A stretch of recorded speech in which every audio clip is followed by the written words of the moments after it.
Welcome to our channel. Today we how to update 3D tours using iStaging step by step clearly.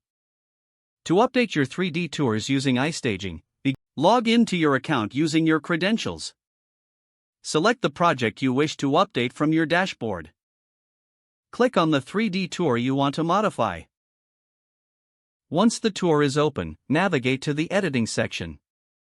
Here, you can adjust the floor plan by adding or removing rooms as needed. To modify a specific room, click on the room icon. Change the room's dimensions by dragging the edges of the outline. You can also edit the materials and colors for the walls and floors. If you want to update furniture, go to the furniture library.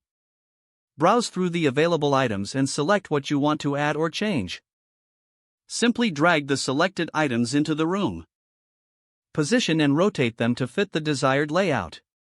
Once everything is arranged, check for any details that need tweaking. Preview the tour using the preview button to see your changes in action. If satisfied, save your updates by clicking the save icon. You may also want to publish your updated tour to make it live. Select the publish option to upload your changes to the iStaging platform. After publishing, verify your updates by viewing the tour from the main dashboard. With these steps, your 3D tour is now successfully updated. If the page does not load, refresh the browser or try again in a private or incognito window. Make sure you are using the correct email address, then retype it carefully to avoid small typos. If your password is not accepted, use the reset option and create a new strong password you can remember. Check your spam folder for verification or security emails, then complete any requested confirmation steps.